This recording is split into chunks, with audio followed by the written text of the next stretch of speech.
ज्ञानतिमिरन्धस्य ज्ञानञ्जनशलाकया चक्षुरुन्मीलितं येन तस्मै श्रीगुरवे नमः. The famous Arjuna, greatly powerful fighter, is taking his chariot driver, Lord Sri Krishna, the personality of Godhead, between the armies to see who are these people who come to fight. And although Arjuna is a great fighter, he's not just a brute or a rakshasa. He's a thoughtful, sensitive person. Although he's killed hundreds and thousands of people, literally, maybe millions before, with his hands, by shooting arrows, by cutting with his sword. He is not an insensitive person. When called upon for the needs of dharma or religion, he will kill, but he doesn't like to unnecessarily kill. Even though he's killed hundreds and thousands of times, he doesn't like to unnecessarily kill even once. So he's seeing now, so many people are to be killed in this battle. What will be the actual gain? He's thinking, trying to consider. Alright, what if I win? That means all my relatives, they'll be killed. I'll have the kingdom to enjoy, but where will be the pleasure? Where will be the fun if they're all killed? So Arjuna is a sensitive person, thoughtful person. You find many people in the modern age pride themselves upon being thinkers, that I think in my own way. However, we see here that even though Arjuna is a thoughtful person and not a bad intentioned person, he can't come to the proper conclusion of thinking by himself. He cannot stop his grief by putting so many different theories forward. He can't stop the real problems of life, which are repeated: birth, death, old age and disease. Arjuna is also suffering from another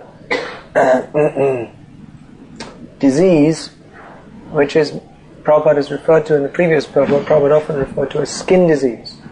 Now this doesn't mean eczema or ringworm, but it means identifying with the skin. I am this skin, and all the horrible things which go inside it. I am this body.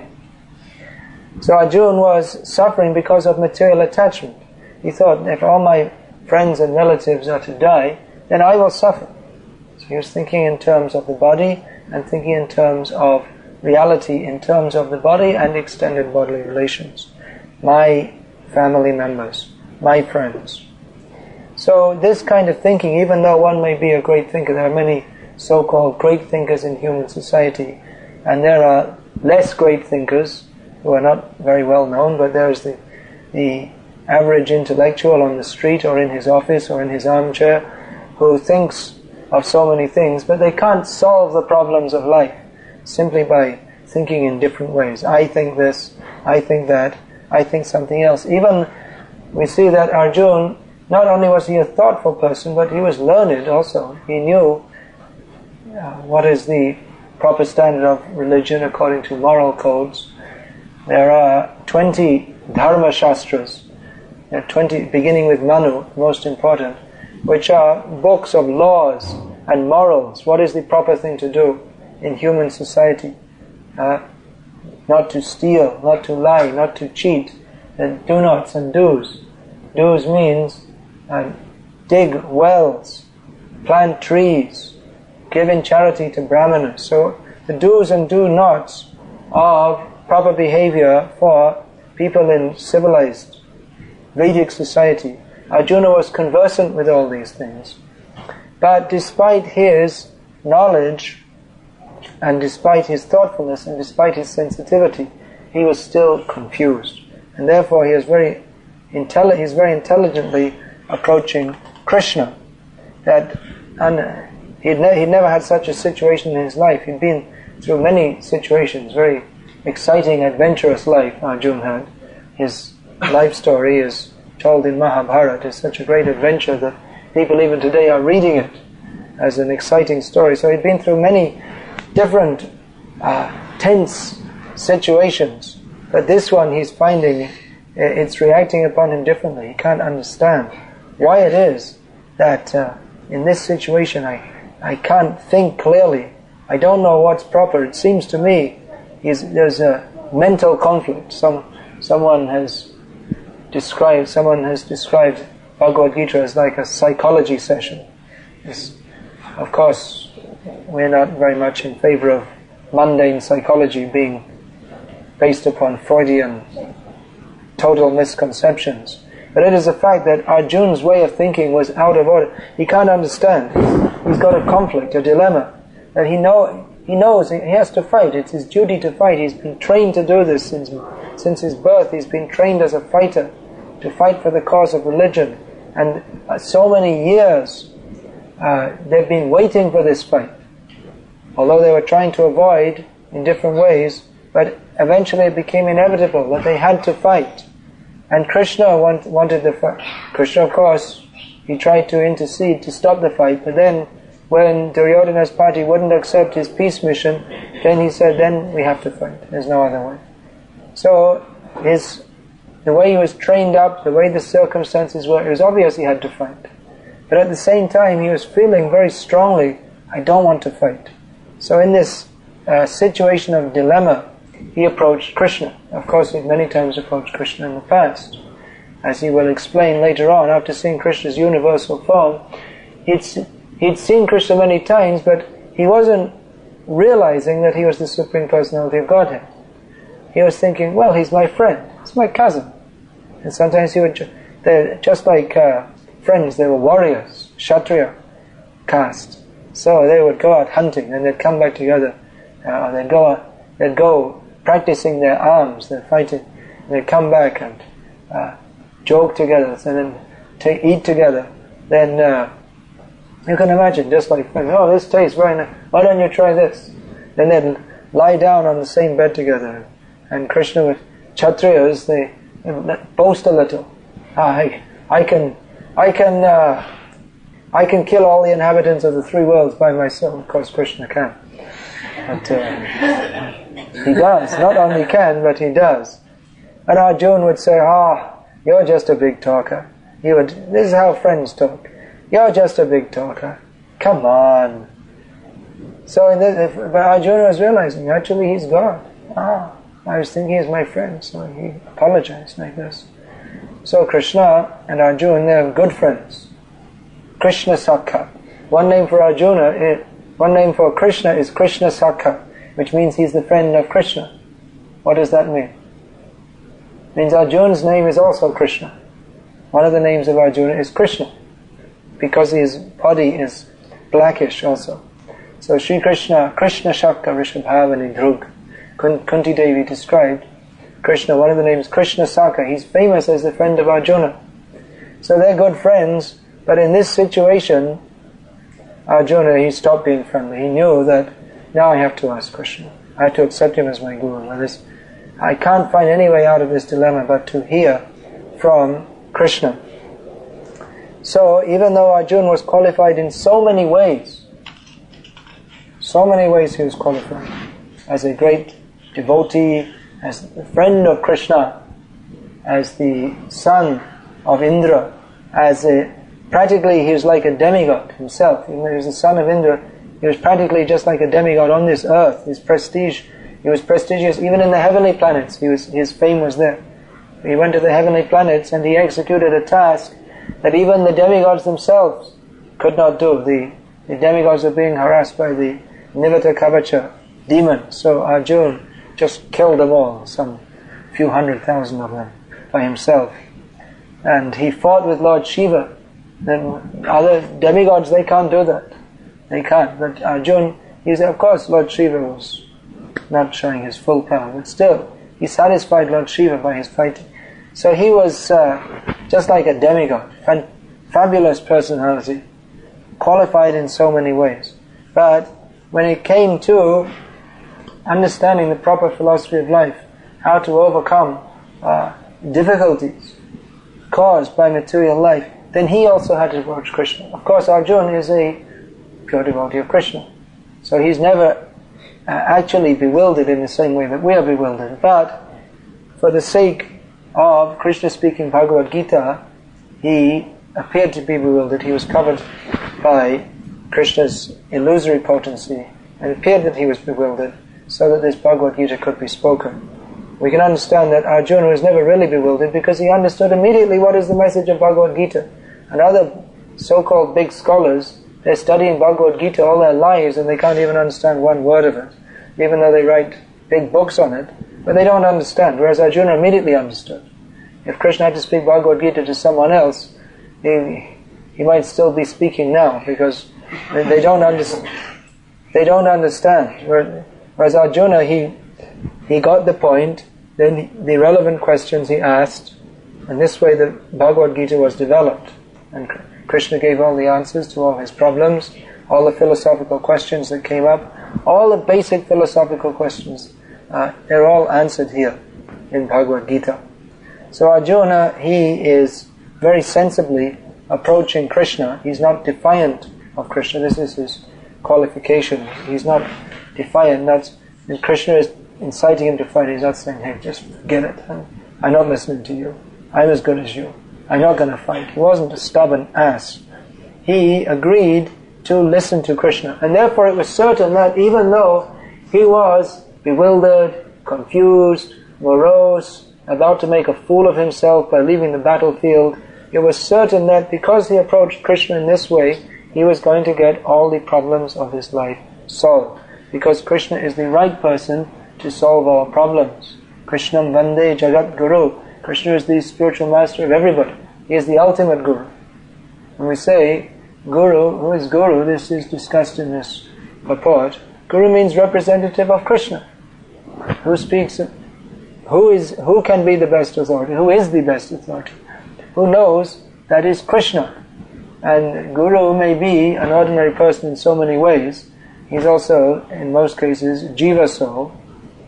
He's not Vishnu. Krishna is the Supreme Personality of Godhead. Guru isn't. Guru is a servant of Krishna. And may appear to be ordinary in so many ways. Is born from the womb of a mother, grows up as a child, eats, sleeps, all the same bodily activities are there. But because he repeats the message of Krishna, therefore he becomes the representative of Krishna. The real Guru is Krishna. When we say, Prabhupada explained this, Guru's mercy, what does that mean? Sadhu's mercy. That means, actually it's Krishna's mercy. The mercy is coming from Krishna. We sing this, Samsara Davana Lalitava, Chanaya Karanya Ghana Ghana, Praptasya Kalyana Gunana Vasya Vande Garoshi Charanaravinda. The spiritual master is receiving benediction from the ocean of mercy. Krishna is the ocean of mercy. All power is coming from Krishna. Whatever power there may be. The power too, whether it's power for the good or power not for the good, all power is coming from Krishna. That Prahlad Maharaj was questioned by Hiranyakashipu in his frustration. Hiranyakashipu was so powerful, he conquered the universe. By dint of his austerities, he became so powerful that he was able to conquer over the universe.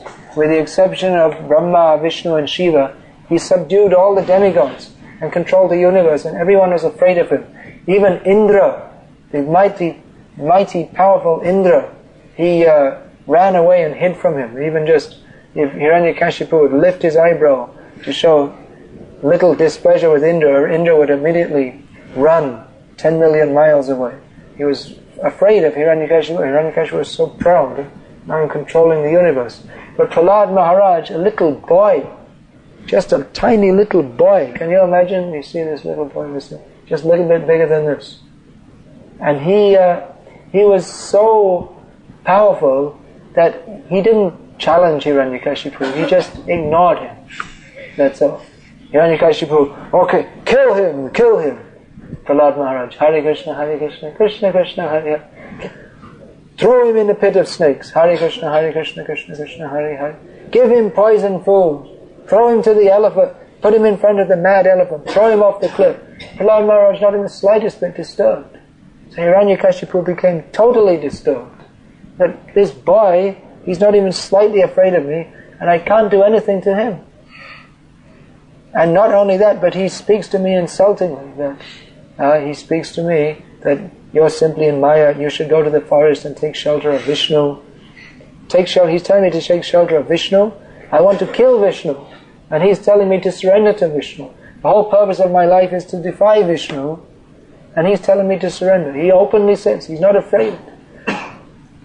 So in frustration, Hiranyakashipu asked Prahlad Maharaj, what is the source of your power? Where do you get your power from? I was thinking, I did so many austerities to get my power, by which I subdued the universe.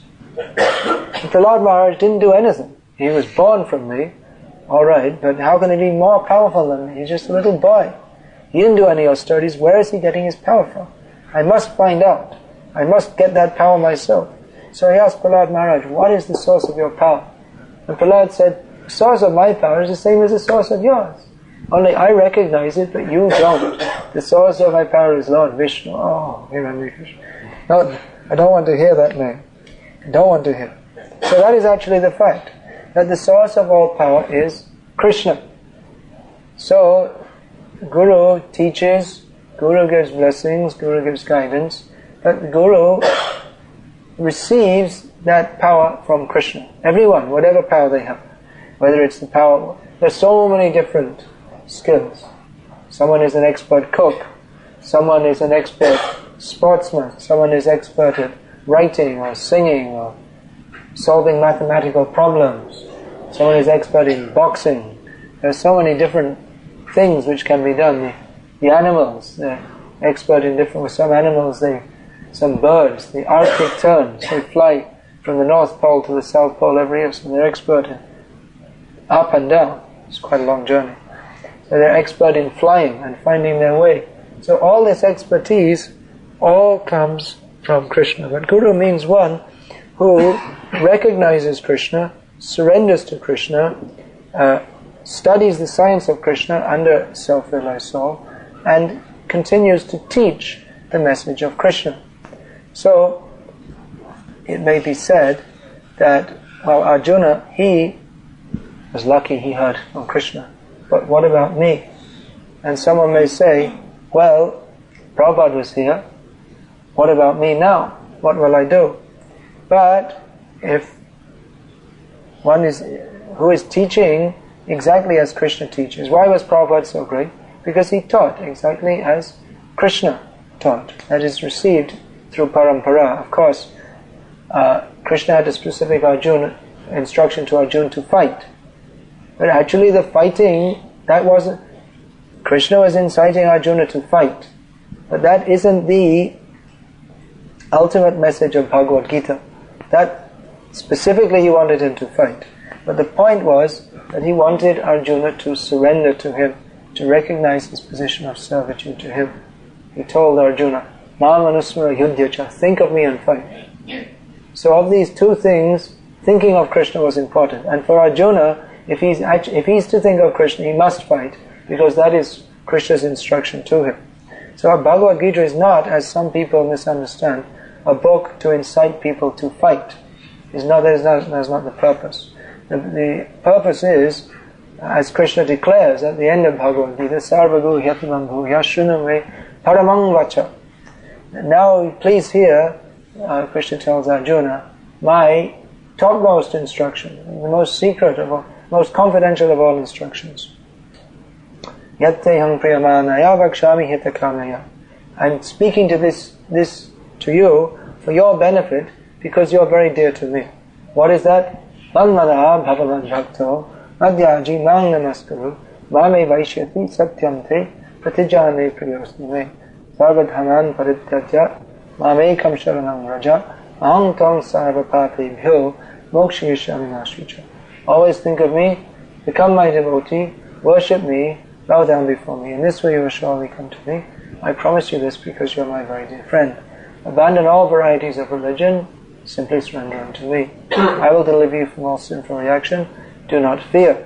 So this is the purpose of Bhagavad-gita. So who is a bona fide spiritual master? Teaches the same thing. Surrender to Krishna. It's not such a... Many times Prabhupada said, to be Guru is not a difficult thing. Krishna says, surrender to me, and you simply repeat, surrender to Krishna. Of course, one has to actually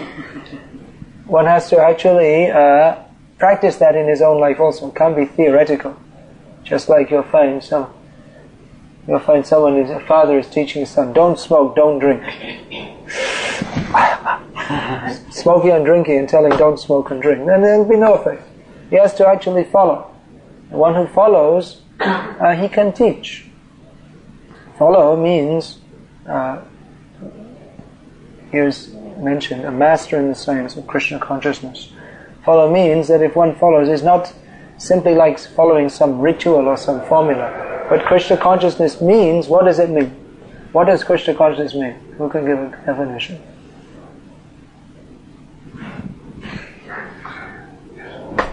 What are we all doing here? To always remember Krishna, yeah. Krishna consciousness means to be conscious of Krishna. That's what it means. Very simple definition. To be conscious of Krishna. So, who is following the process of Krishna consciousness, naturally is supposed to be conscious of Krishna. Otherwise, how can consciousness of Krishna be imparted to others unless one is conscious of Krishna himself? So the whole process of Krishna consciousness is to make us conscious of Krishna. What does that mean, being conscious of Krishna? That means being conscious of Him as the Supreme Personality of Godhead. He is the Supreme Personality of Godhead. We are not the Supreme Personality of Godhead, which is our great mistake, that we carry through 8,400,000 species of life. We're thinking, I am the greatest of all the cockroaches. I'm the greatest of all. I'm the best of all the donkeys. Oh, best of the donkeys. I'm the best of all the dogs. I'm the best of all the worms in stew. So this consciousness we have, we are God conscious in a perverted way, thinking I am God, in whichever species of life we are in. So Krishna consciousness means to be conscious of Krishna as the Supreme Personality of Godhead.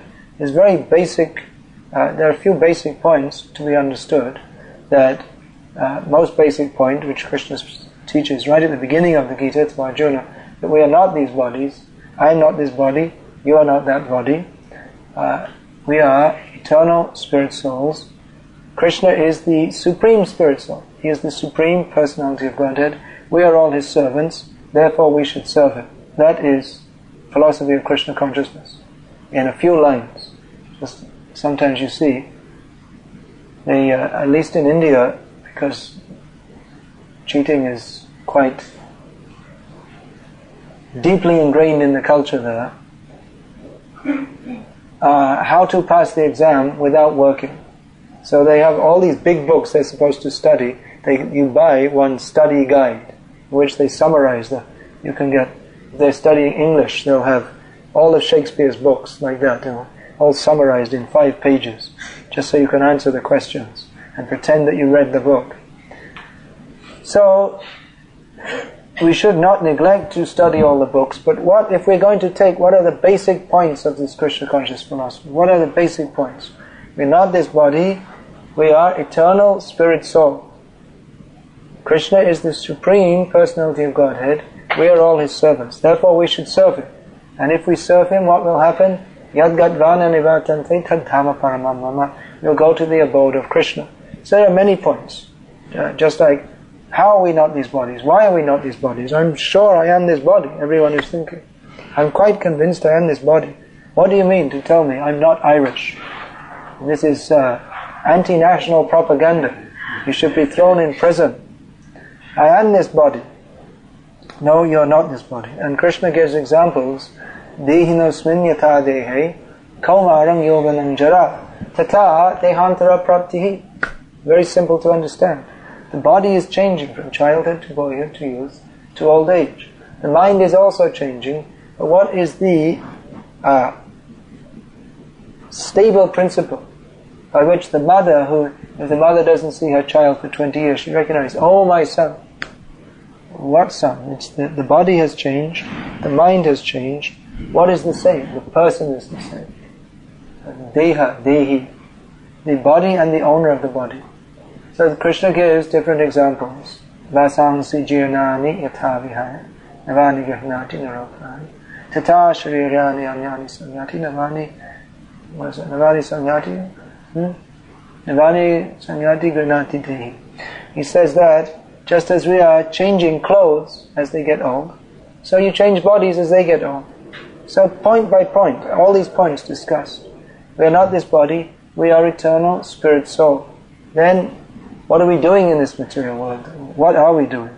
We are suffering repeated birth and death. We're going through different bodies according to our karma. Then comes a big discussion of karma.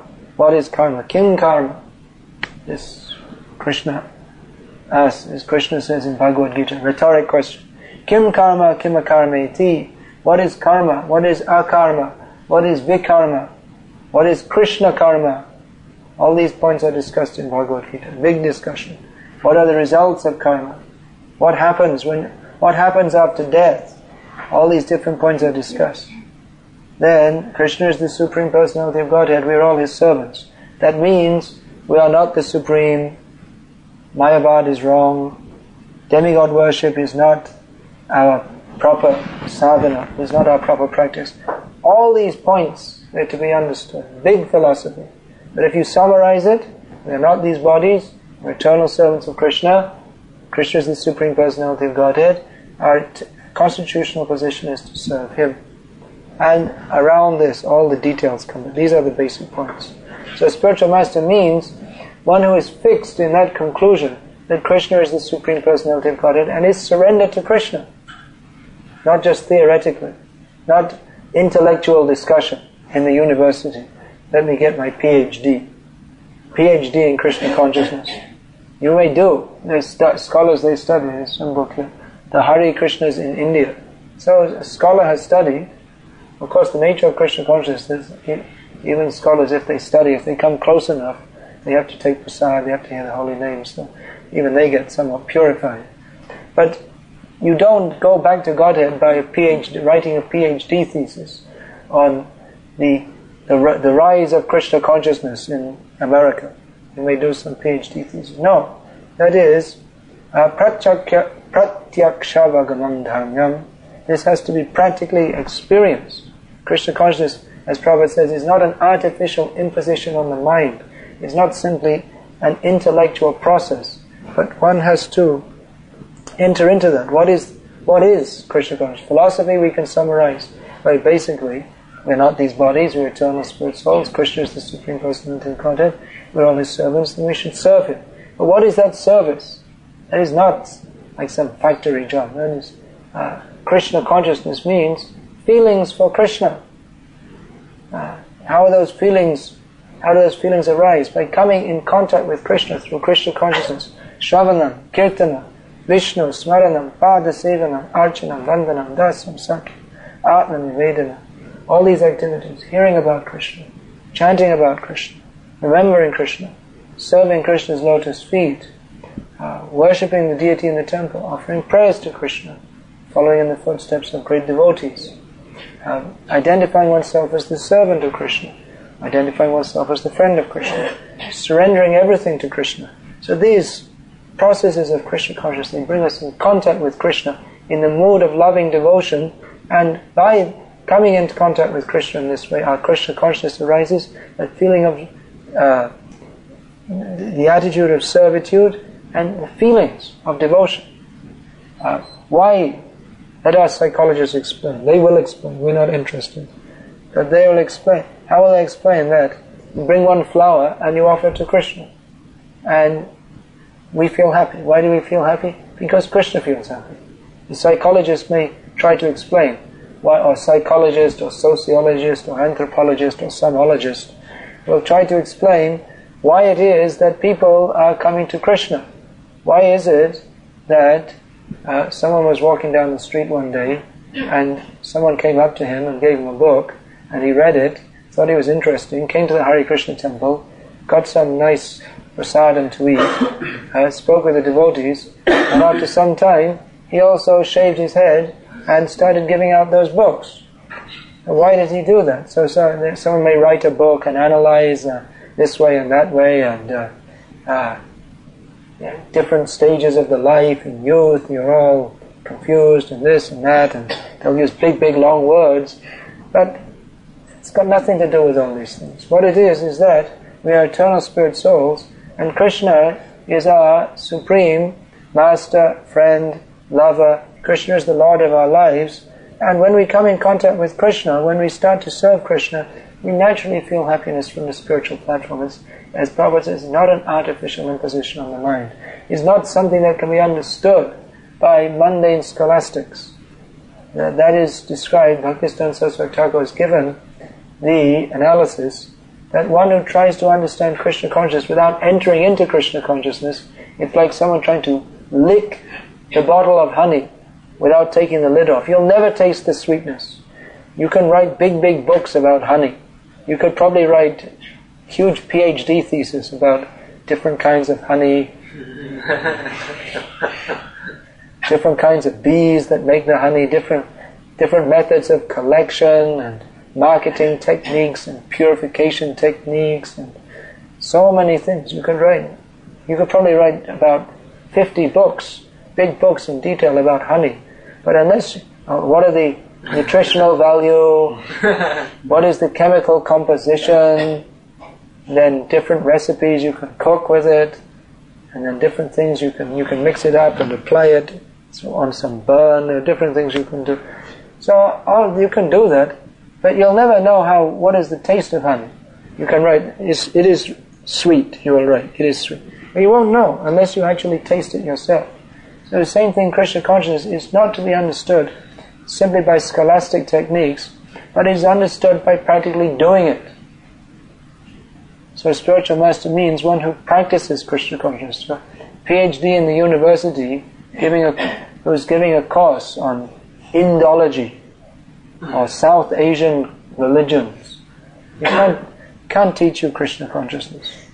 Krishna consciousness is taught by one who is practicing Krishna consciousness and who teaches a disciple. You do like this. This is how you practice Krishna consciousness. What do? You chant first thing. What is the first thing? Chant. Sivan mukhe hi jivadam. Krishna consciousness begins with chanting. Chanting what?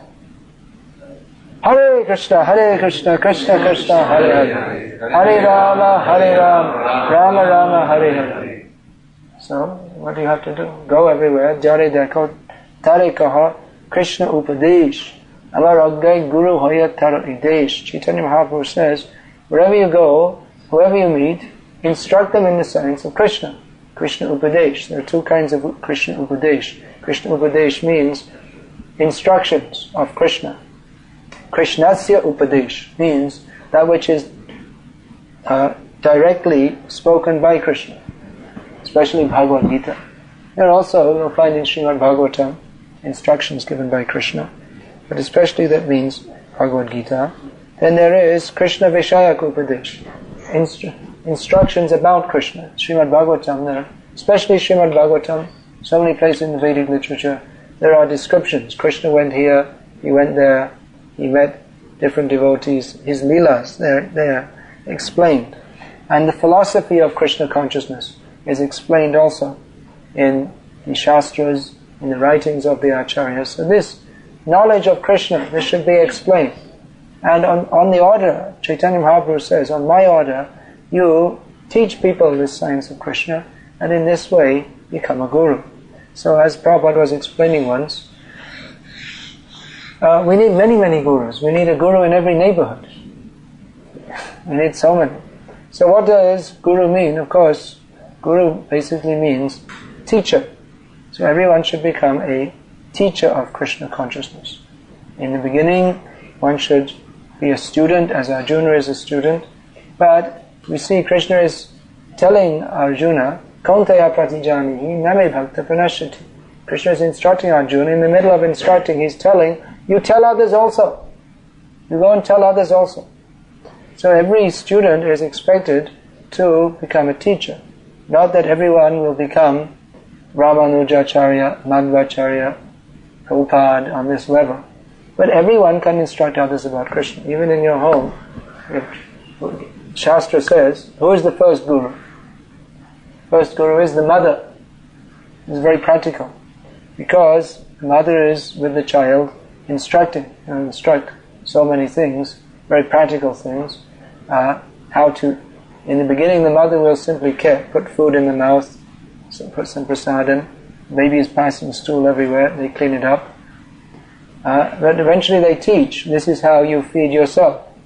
This is how you don't pass stool everywhere. You pass stool in the prescribed place. In this way they teach, but they also teach those who are actually concerned with the proper, full benefit of their children. They realize this is actually not my child, but this is spirit soul sent by Krishna, and I have to train them in Krishna consciousness. So from the beginning, even within the womb, just like Prahlad Maharaj in the womb heard Srimad Bhagavatam, so even within the womb, they should be chanting Hare Krishna, letting the child hear. When the child comes, is born, again instructing them. The first guru is the mother. So even in the home, the family members, that's also one kind of preaching, instructing. Do this, do that. You see Bhakti-Rav Thakur, his son, Bhakti-San Saraswat Thakur. He's from the very beginning instructing.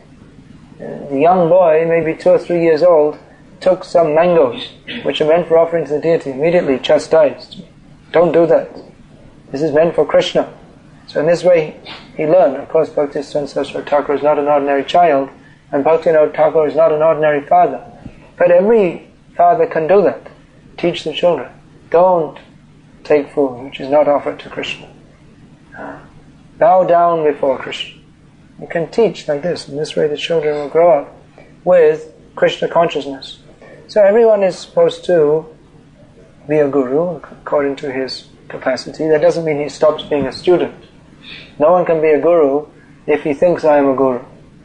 He can only be a guru if he thinks I am the servant of my spiritual master. Then he is qualified to teach others because he thinks I am doing this on the order of my spiritual master, which is a fact. Even Prabhupada, who is the greatest guru of the modern age, he always used to say that I'm simply repeating what my spiritual master said. I'm simply acting, whatever wonderful things may have happened, it's all the credit goes to my spiritual master. So that is the attitude of a devotee. If he remains always in the position of a humble servant, then he is qualified to teach others. So this is being described here in this purport, how spiritual master is required to solve the problems of life. We see there are so many people. Arjuna, he is bewildered, frustrated, depressed, confused. If we go, especially if we see in the big cities, people are so much confused. But even not in the big cities, even in the countryside, people may seem to be content, but actually everyone is suffering. We should never fall into this illusion that may be possible living in the countryside, that everything is very nice, life is very good, it is nice in one sense. It's in many ways it's nicer than the life in the big city, where there's so much strain and impersonalism and ridiculous endeavors for sense gratification. But that complacency which can come from living in of course I'm not saying your situation is materially comfortable. In many ways living in the city is more materially comfortable, but it's mentally more comfortable in many ways. The city life it's a great strain on the consciousness. I'm not talking about just devotees, I'm talking about non-devotees also. So in the country there's often that feeling, more or less, everything's okay, it's not bad. But this is also another kind of naya, because it's not nice. Life means death. Birth, death, old age and disease. These problems are there. So everyone is suffering in the material world. And it is the duty of the devotees, especially those in the line of Chaitanya Mahaprabhu, to give out this knowledge of Krishna consciousness to others. Now of course this center here, it's a little different to our city preaching centers, which are deliberately placed in the city so devotees can go out to preach, as Prabhupada instructed in one letter, that our temples are not places for eating and sleeping, but bases from which our devotees go out to preach. And he elaborated that preaching means to drop hundreds of millions of books into the laps of the conditioned souls, just like in the wartime the bombs are raining. So that the temples are in the cities, they are meant for warfare, spiritual warfare. giving out books, attacking Maya. So this center, it also has a function, preaching function, but it's not exactly the same.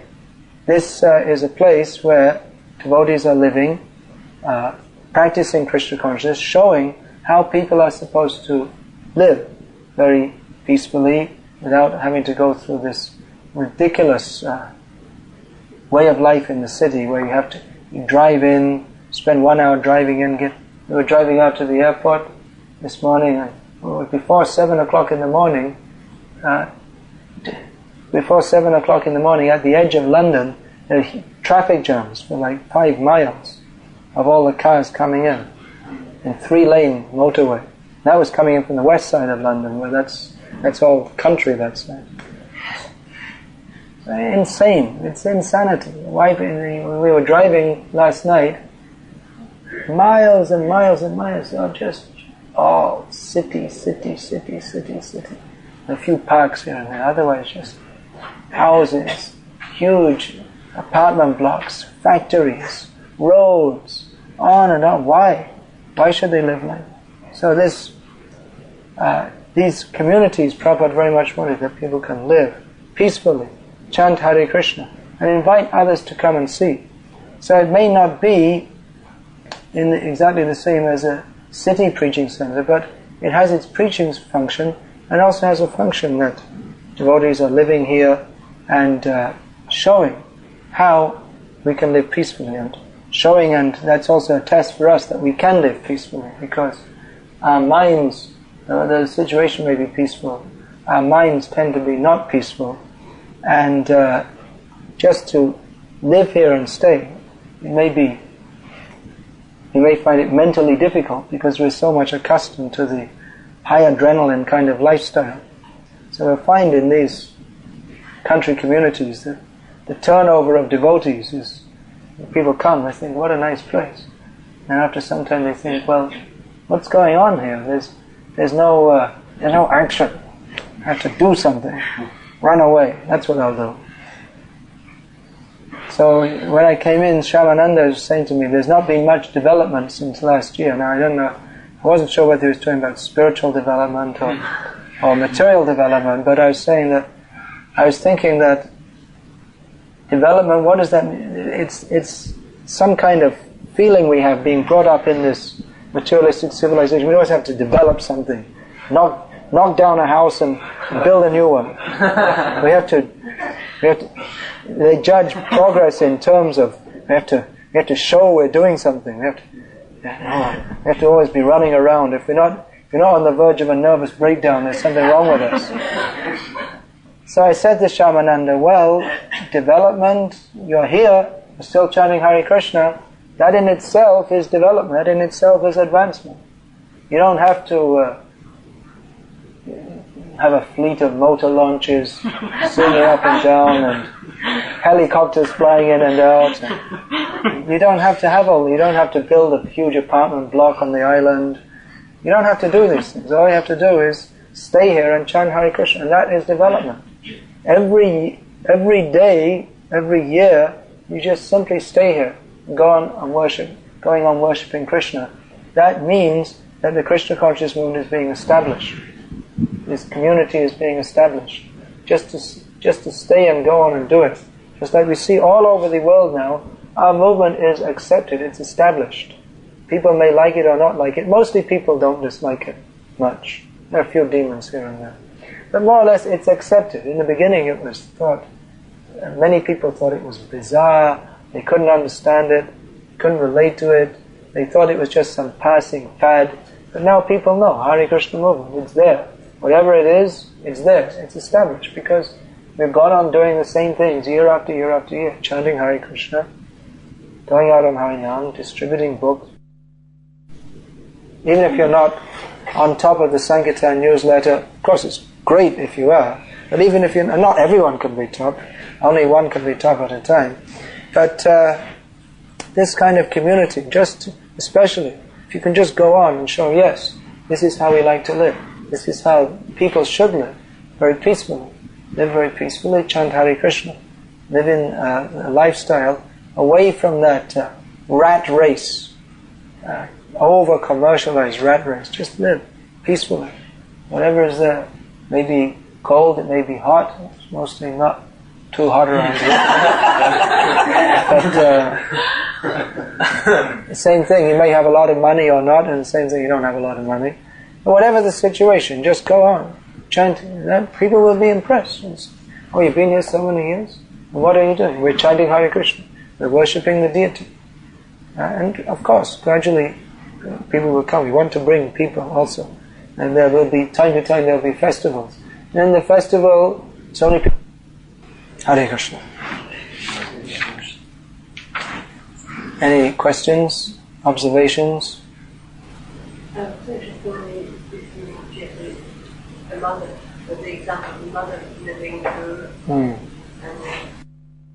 the question at the end of serving Krishna, sometimes there's satisfaction around not doing enough.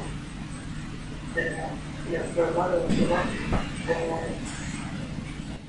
Prabhupada wrote a letter to one of his disciples who had just had a child, and he said that your service to Krishna is to bring up this child in Krishna consciousness. That is your main service. It's a great service if you can bring a child up in Krishna consciousness. Because anyway, a mother has to spend, especially the first few months, the mother has to be with the child all the time. Of course, in modern society, they advocate I don't know what they do with the kids. They go to work and just leave them with some nurse, or they hire some, put them in a kindergarten when they're 3 months old or whatever. But actually the mother has a natural feeling to be with the child, and the child definitely wants to be with the mother. And if that is dovetailed in Krishna's service, that along with feeding, cleaning, when the baby cries, attending to them, and so many things, it's a full-time job, really full-time, 24 hours. And baby doesn't have any times to sleep or stay awake. You become the servant of the baby. But along with that, along with feeding, cleaning, all these things, chanting Hare Krishna, then gradually as the child grows older, teaching the child to chant Hare Krishna, and so many things to teach them. So, the Vedic literature says that the mother is the first guru, so that's a very important service.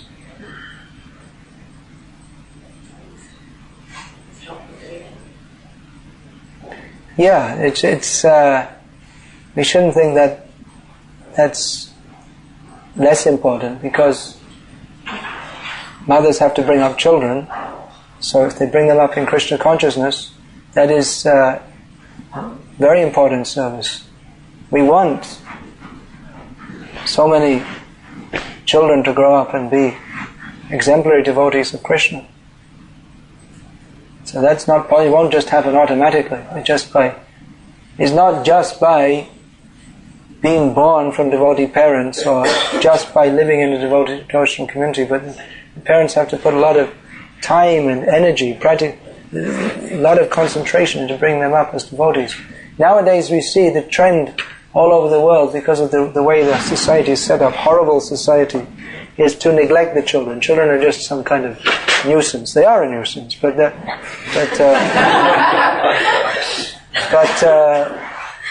for the parents, that's, what's that called? That's I can't remember, some phrase in English. It's burden of love. Yeah, that's it. Burden of love.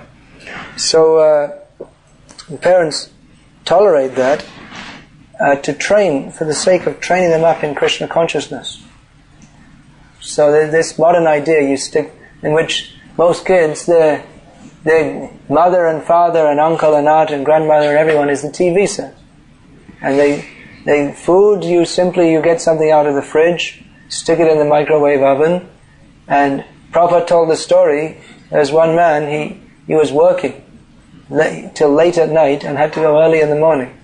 So one day, when his son was about 7 years old, he saw some man lying on the bed because he had a day off. He asked his mother, "Who is that man?" Prabhupada told us a true story. "Who is that man?" He didn't know who it was, his father. So their guru, their father, their mother is the TV, and they watch an average of 6 murders a day. And will it be surprising if they get a gun and shoot someone? Why should they be surprised? They say, what's wrong with British society? Why are children doing all these horrible things? That came in some report a few years ago. You must know that in the 1940s they did a survey in California schools, and they found the major problems were the children were chewing gum, truancy, things like falling asleep in class. I can't remember exactly what it was. Talking in class, falling asleep in class. They must. I respond about he's doing that. The kids at school don't do that. So then they did the same survey in the 1980s, and they found the main problems were murder, suicide, rape, and then they said, why? We wonder why. And they're watching 6 murders a day on TV, and their mother, they hardly see their mother, and when the mother comes, just tells them, shut up, that's all. Because she's had a hard day at work, she's totally frustrated herself, and she just wants some peace, and she comes in and immediately the kid's screaming, whack. And they don't feel any reciprocation or love, and they feel frustrated and bitter, and that's how they express it. And you have a whole society of people who are just nuts, crazy, and mentally disturbed. And then they have psychiatrists. There was that American woman who was talking so loudly. She said, I had a friend who was a psychiatrist who was counseling people who lived at the South Pole.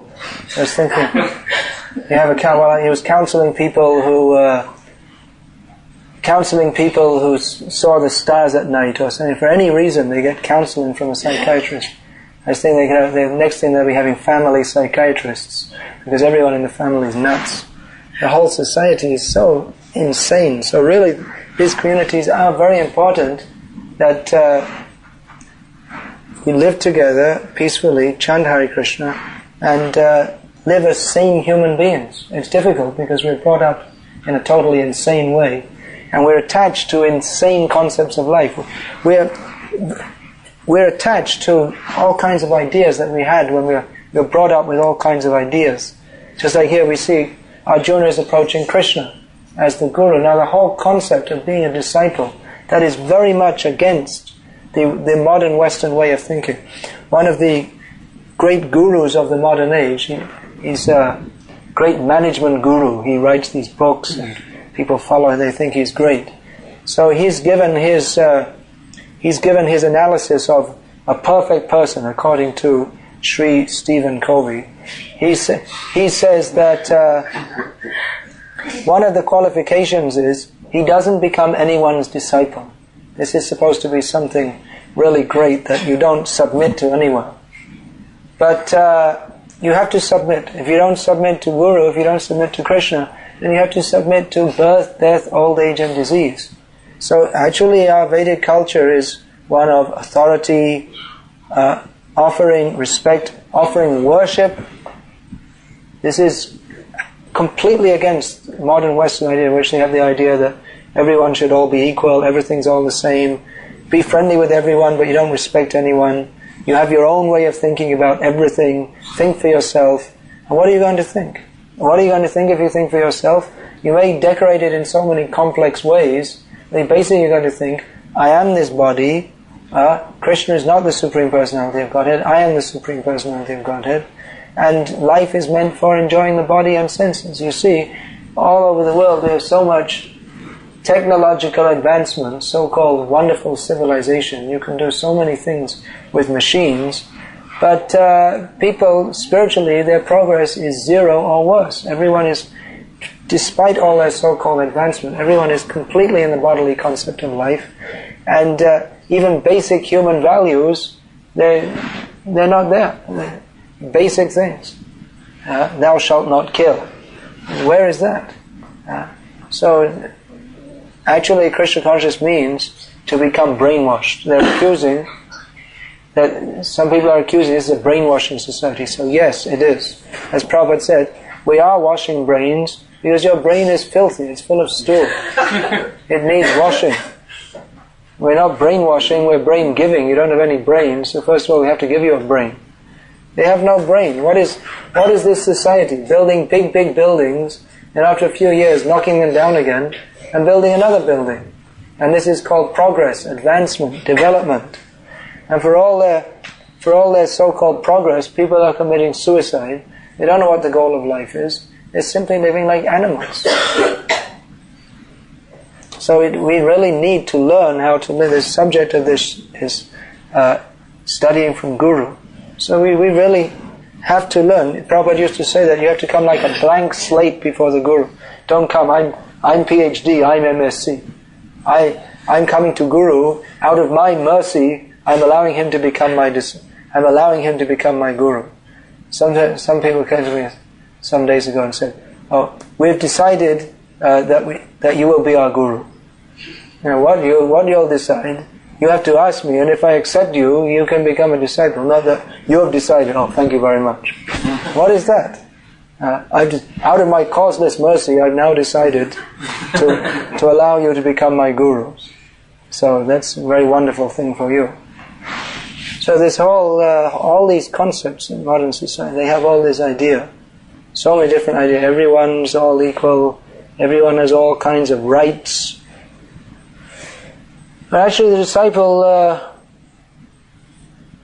just like this, disciple, he doesn't have any rights before. Of course he has the right to humbly inquire, but he is to submit. This is very foreign, most foreign to the modern society. But this is our culture. If we're trained in this culture, then we can make very nice spiritual advancement. If not, if we try to mix, that's called chit jaravad. Chit means that which is spiritual. Jara means that which is material. If we try to mix the two, it doesn't work. It's like trying to mix oil and water. Just like if you have oil and water in a bottle, naturally they separate. If you shake the bottle, you'll find the oil will become tiny little globules and it will appear to mix with the water. But then when you set it again, it will depart. So it's unnatural to try to mix that which is material with that which is spiritual. You can't attempts to mix the philosophy of Krishna consciousness with mundane ideas, Freudian psychology, and so many different ideas we've been trained in. So coming to Krishna consciousness means to start all over again. Guru more murka deki karilo shashan.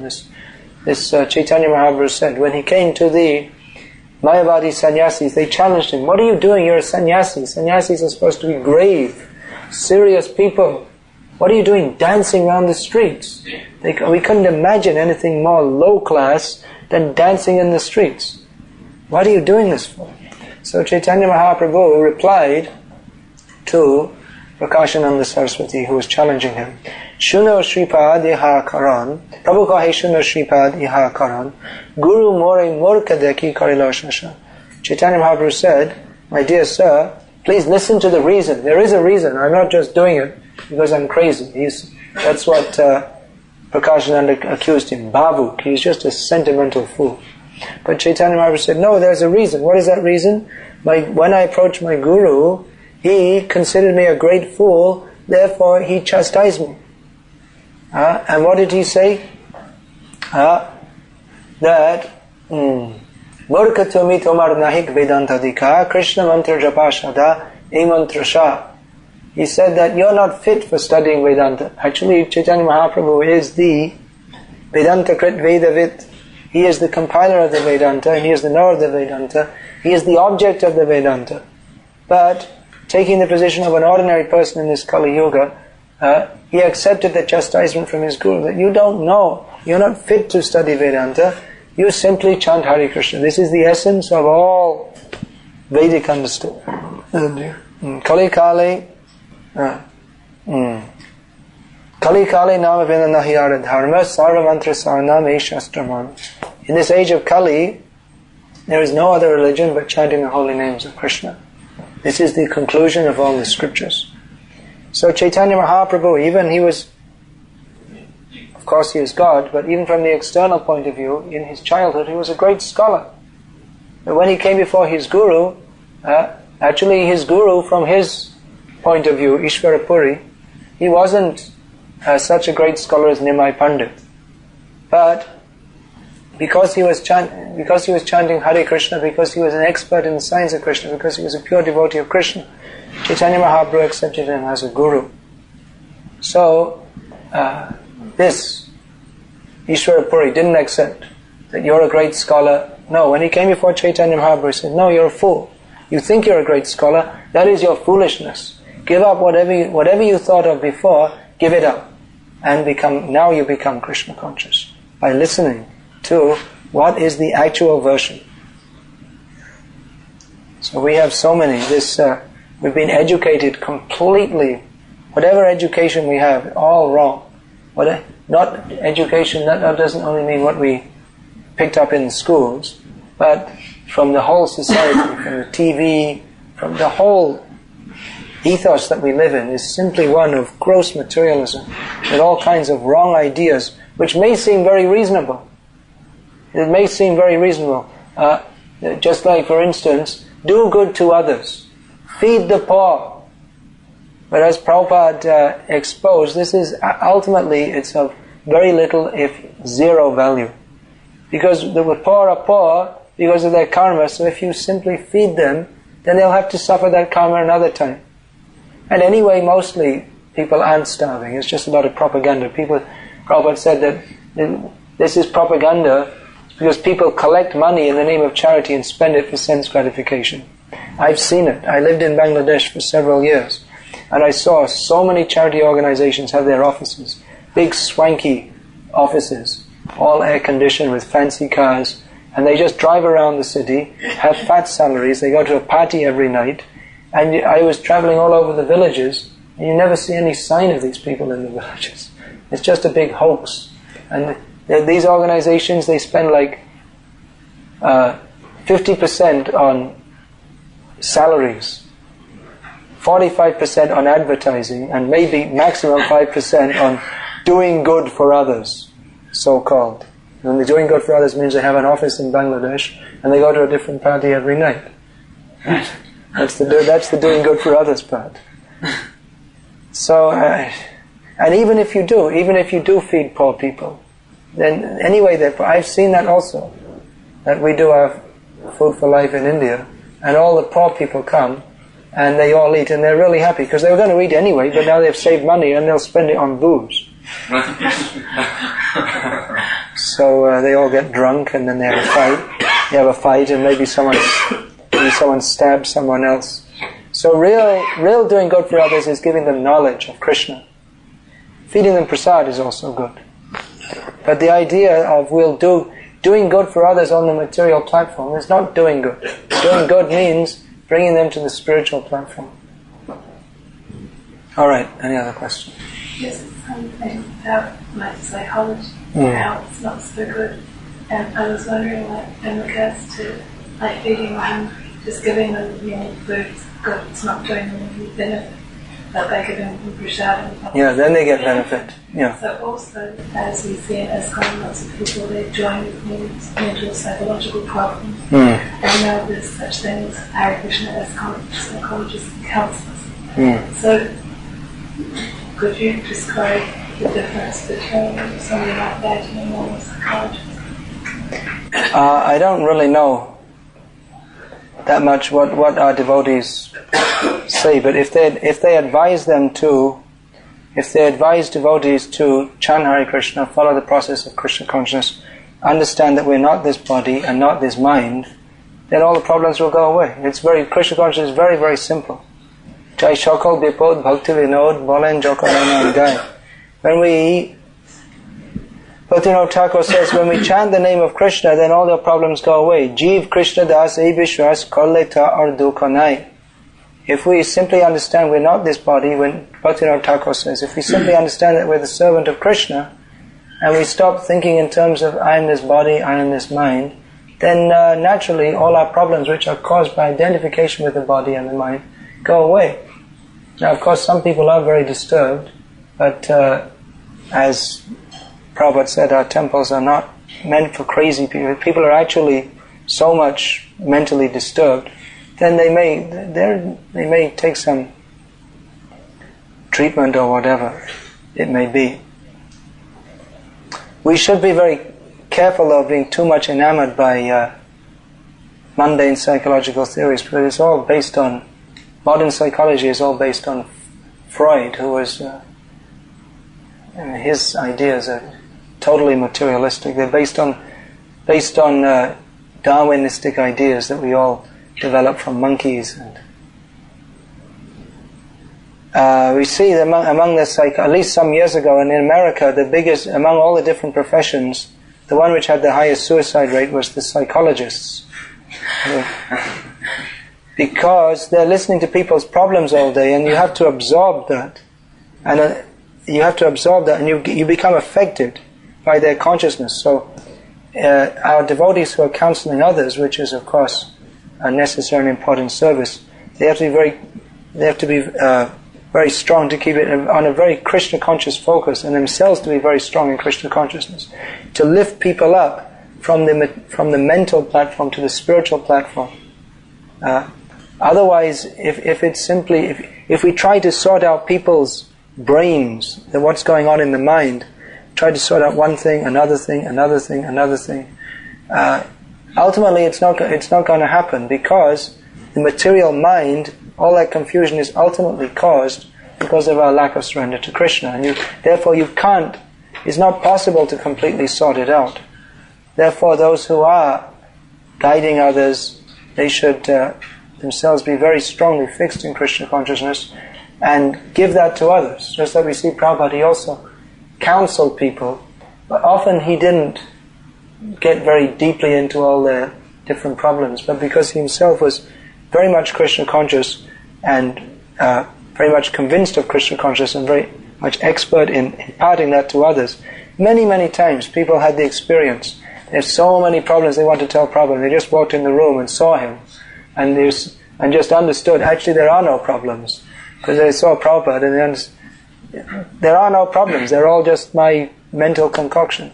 So actually all the problems, that's actually the fact. All our so-called problems, they're all mental concoction, because we identify with the body and mind. So when we understand we're not the body and mind, and we're meant to chant Hare Krishna, and we do that, then automatically, boom, you go past. All the problems simply drop away. Just like one devotee, he was actually sick with something, had boils or something all over his body, or jaundice or something. And then when he was ill, he saw Prabhupada. He said, "Prabhupada, I had a rash of boils all over my body." Prabhupada said, "No, it's just imaginary." He said, "No, Prabhupada." He said, No, Prabhupada. He showed just like I can show.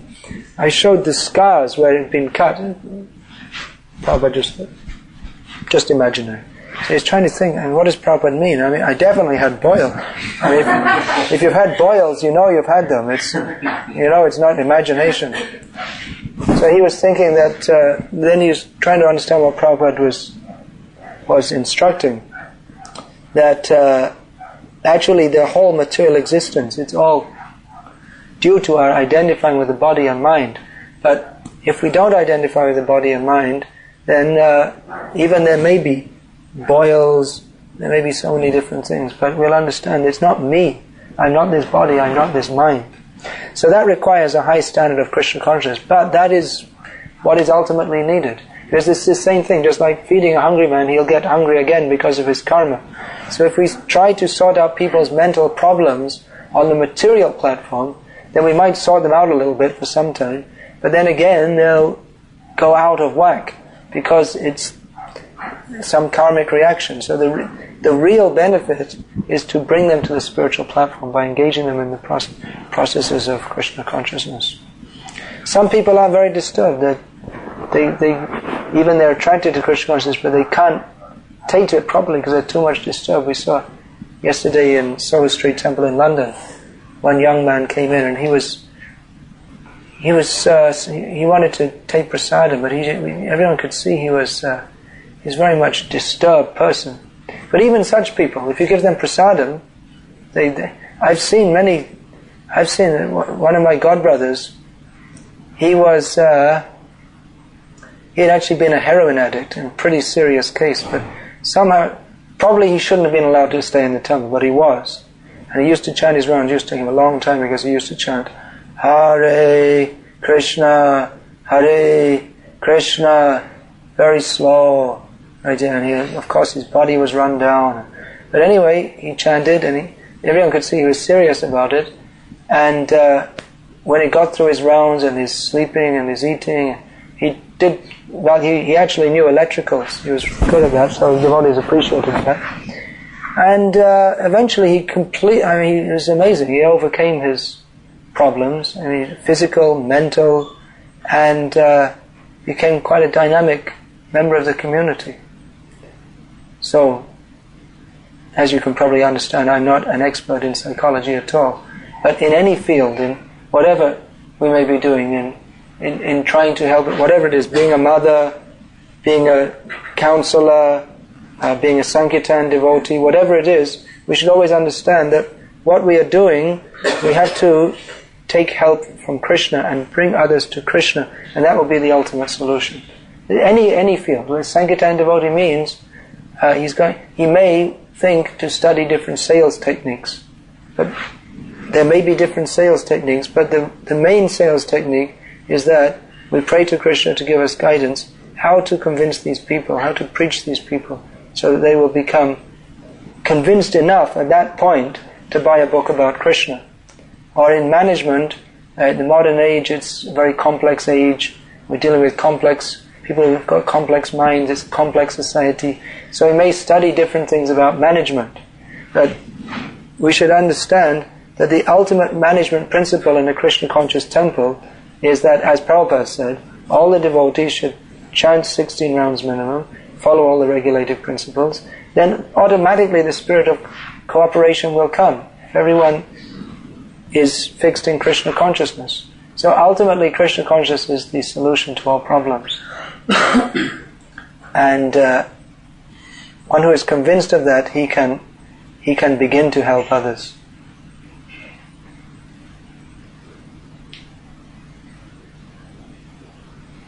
Do you disagree that sometimes material things are needed as well as spiritual things?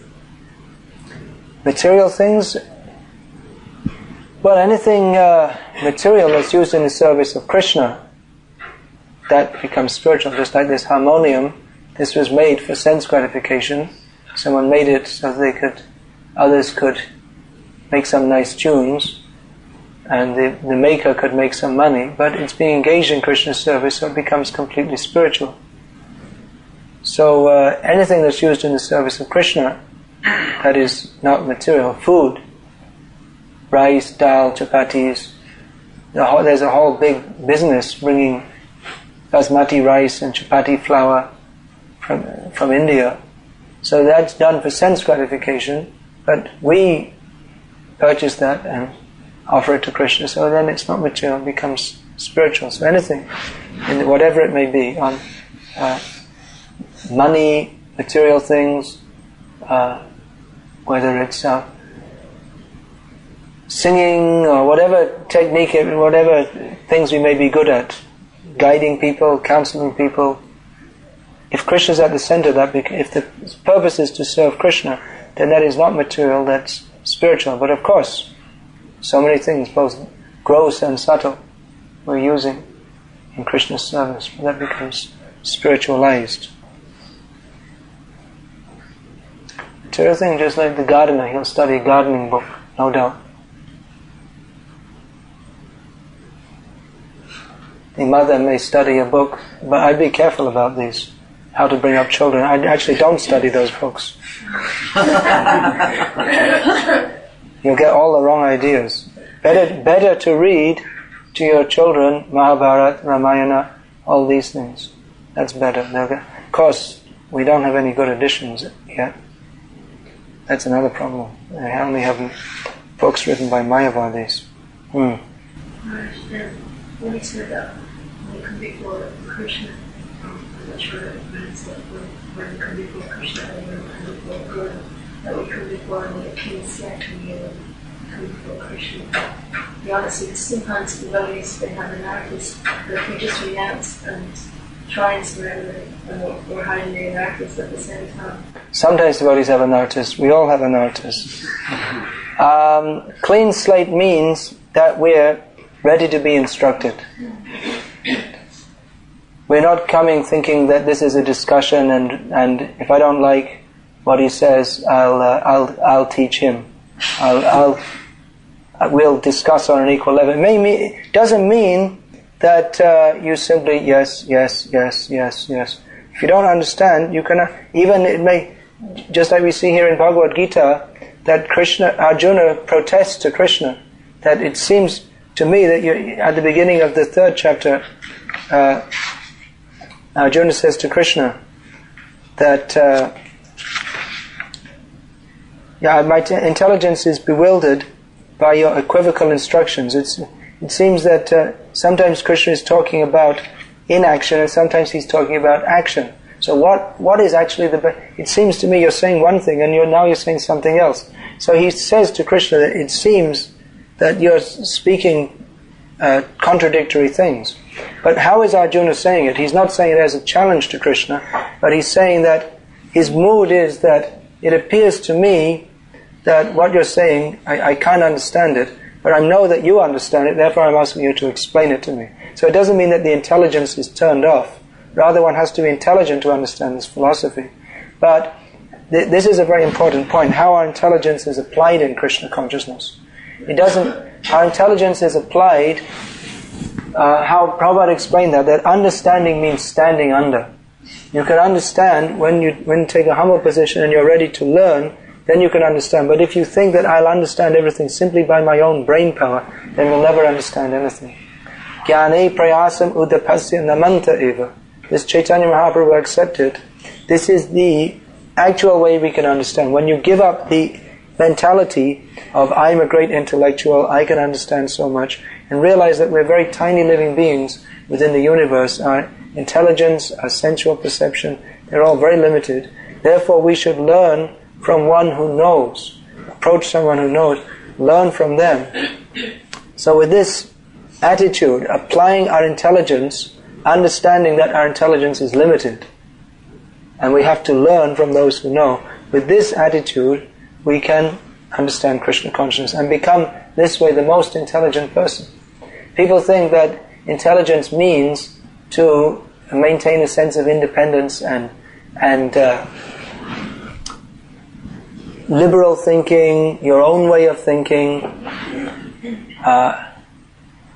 What was that I saw on some billboard? That not everyone that thinks alike. So that also has been noted in the beginning of, in this, no, not here, that Tarko Pratishta Rishyo Tarko Pratishta Shutiyo Vibhinna Na Sab Rishya Yasya Matam Navinnam. That is noted in the Mahabharata that we cannot come to any conclusion simply by shuffling around different opinions. The eclectic method is so popular. You read one book, read another book, and you cook up your own khichdi or soup in your own brain. Take a little bit from this philosophy, a little bit from that, and you come up with my philosophy. I saw some book once just before I joined this movement. I saw some book on some shelf in someone's house. Big book, this thing called My Philosophy by who knows, some My Philosophy. Who cares about your philosophy? So this, simply by juggling around ideas, you can't come to any conclusion. And even the scriptures appear to say different things. Some recommend karma, some recommend jnana, some recommend yoga. And you can't even become established as a successful mental speculator unless you have an opinion different to everyone else's. But this way we can't come to a proper conclusion. Real intelligence begins with understanding that our intelligence is very limited. Therefore, to get actual knowledge, we have to hear from one who knows. That is the first platform of an actually intelligent person. Someone who thinks I can understand everything by my own brain power, then he may appear to have intelligence, but he's actually a fool. his first proposition is foolish, and therefore, even though he may write big books with so many different ideas of philosophy, it's all foolishness. Because the premise, the foundation on which it's built, is faulty. Just like in a calculation, you may do a big calculation, but if you make some basic error, then the whole thing comes out faulty. I was reading this book, Prabhupada discussing the philosophy, different Western philosophers, and most of them, Prabhupada just says, this is all nonsense. You can't even discuss it. It's not even fit to be discussed, because they have no standard platform. They have no fixed knowledge. It's simply they observe something, and they think, well, maybe it's like this, maybe it's like that, or they read some book, they read another book, and they cook up some idea, but they don't understand. What is the universe? What is our position in the universe? What is the purpose of life? They have no idea. It's simply their imagination. So intelligence means to apply our intelligence in understanding facts as they are. What is the fact? Science. Prabhupada used to say, Krishna consciousness is not a religion, it is philosophical, cultural and scientific movement for the re-spiritualization of the entire world. In Bhagavatam also, we see Bhagavat Tattva Vijnanam Mukta Sangasya Jayate. That this Bhagavat Tattva Vijnanam, this is the science of knowledge of God, by understanding which we become liberated from a material entanglement. So real intelligence is to understand that it's not simply my opinion. Everything doesn't, in my opinion, someone says in my opinion. He may say in my opinion there is a God. The next day in my opinion there isn't a God. So does this mean that God ceased to exist because he changes opinion? People put so much value on their opinion, but rather we should try to find out what is the fact. Is there God or isn't there? If there is God, which if you, even logically, if you have any intelligence at all, if you're not a demon, you'll understand, yes, there must be God. So, what is our connection with Him? How can we understand Him? Understanding means this standing under, trying to find out what is the actual fact, instead of giving out so many different opinions. Because people don't know the facts, they think that the facts cannot be known. They think that ultimately everything then comes to an opinion. But that is not the fact. The fact is that there are certain facts. One of the facts is that there is God. Another fact is that He communicates to us through the scriptures and through self-realized souls. Therefore, those who are intelligent, they go to the proper source of knowledge. That is intelligence. To go to the proper source of knowledge instead of artificially claiming oneself to have knowledge when he has actually no knowledge whatsoever. He doesn't understand the first thing, that he's not his body, and someone is claiming to be a philosopher. And what kind of philosophy is that? What philosophy are you going to speak? If someone's claiming to be a mathematician, he doesn't even know 2 + 2 = 4, and what kind of mathematics are you going to do?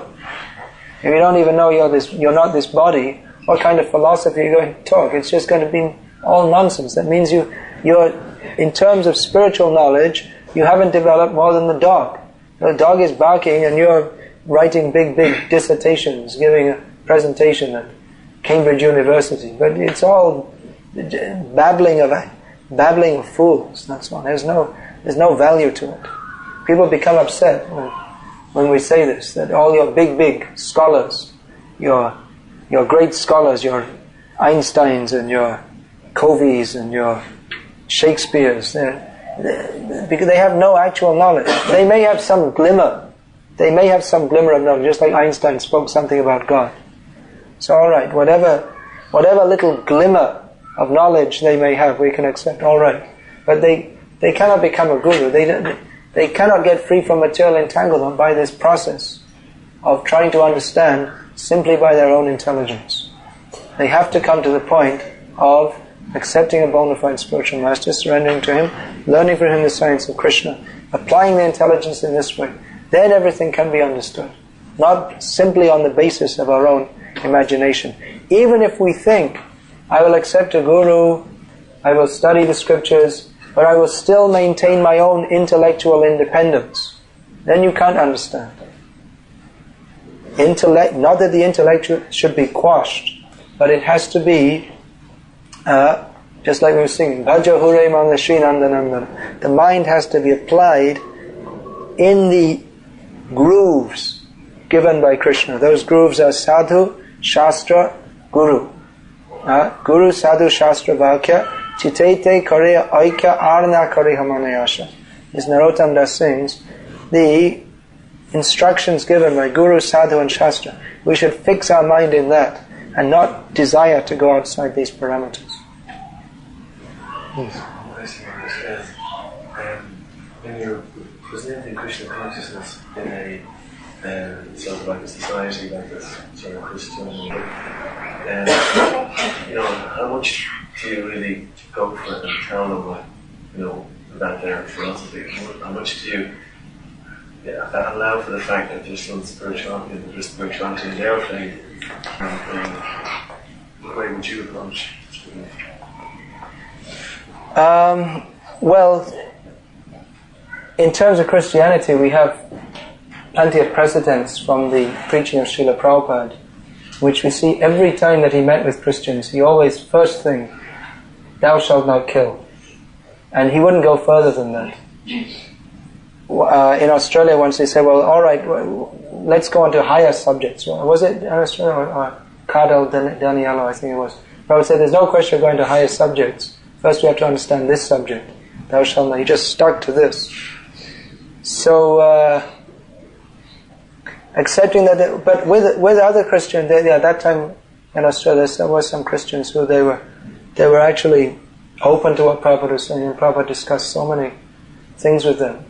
And he didn't insist that, he said, you chant the name of Jesus. Another time he was lecturing in a Franciscan seminary in Australia, and they asked him, well, what do you think of St. Francis? And Prabhupada said, well, what was he doing? And he said that he used to address the animals and the birds as brother, seeing them as part and parcels of God, and Prabhupada said, this is Krishna consciousness. So you have to judge each situation individually. It's just like we'll find, in any religious tradition, we'll find all kinds of people. We'll find hypocrites and we'll find sincere people. So we have to judge according to the situation. But there is a lot of institutionalized hypocrisy also that we find in the Science of Self-Realization. There's that section about Christianity. Prabhupada, it's just I think Mukunda Maharaj wrote the introduction to that, just a few words, and he said that Prabhupada is accepting Jesus as Guru, but at the same time he has some sharp words, I think he said sharp words for modern so-called practitioners of Christianity. Finish that and chant Hare Krishna some more. Are you all going to have prasad now? Is it? Yeah, I'll have a little more chanting of Hare Krishna. Hare Krishna, Hare Krishna, Krishna Krishna, Hare Hare.